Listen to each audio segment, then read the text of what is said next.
If you traveled back to the Cretaceous period 60 million years ago, you would see a group of massive female Isosaurus enduring tremendous hardship as they marched toward volcanic regions. Every spring, they would leave their comfortable forests to venture into this dangerous area, all to complete their species' most perilous mission. The ever-present lava hellscape and toxic gases permeating the surroundings made this place a forbidden zone for most creatures. But the challenges didn't end there. After traversing the most terrifying areas, they arrived at a low-lying depression. While their long necks normally kept them above the toxic gas layer, in this sunken terrain, they inevitably inhaled the poisonous fumes. Too much exposure would mean permanent burial here, so the Isosaurus had to move through this hazardous area as quickly as possible. Each step was agonizing for these 14-ton behemoths, but their efforts would prove worthwhile. Ahead lay their destination, a rare, peculiar landform, towering over the hostile wilderness like an island in the sky. Nature's craftsmanship served a purpose. The massive volcanic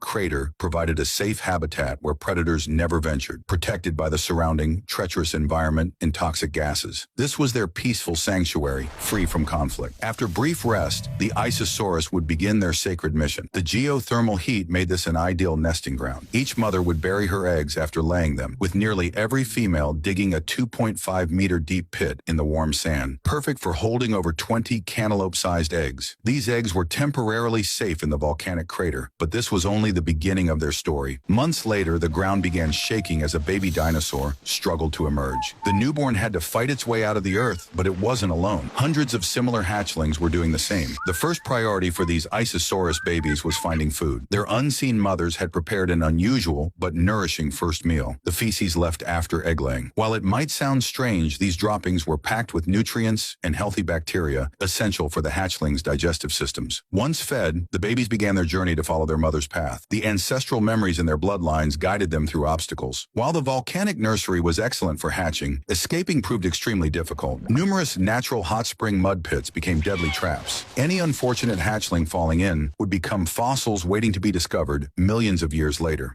Their underdeveloped limbs limited their abilities, making it nearly impossible to climb out, even if they avoided the lava pits. This was just the beginning of their migration crisis. After several days of travel, the hatchlings' energy reserves were nearly depleted. Without immediate replenishment, they faced complete annihilation. Fortunately, the Isosaurus mothers had anticipated this. Months earlier, their droppings had carried and catalyzed tiny plants to grow along the path. While this second meal was blander, it provided enough sustenance to continue. But another danger soon appeared. Seasonal winds had dispersed the volcanic gases, allowing safe passage but also removing the predator barrier. A clever Rajasaurus had already detected the hatchling's scent. It had feasted here the previous year and wouldn't miss this opportunity. Without hesitation, it swallowed one baby Isosaurus whole and wanted more. The lava cracks provided the only hiding places for the hatchlings. The Rajasaurus's larger size made hunting in these narrow spaces difficult, but hiding forever wasn't an option. Skilled predators have endless patience. As more Rajasaurus arrived, the babies faced mortal danger. What followed was a desperate race of speed and luck as hatchlings fled while the predators enjoyed their gruesome buffet. After losing countless babies, the remaining lucky ones finally reached shrublands that perfectly concealed their small bodies. They would live here for several years until grown enough to search for their mother's herd. With fortune, the females among them might one day return to that same volcano to lay their own eggs. Perhaps this is the unique charm of life's enduring cycle.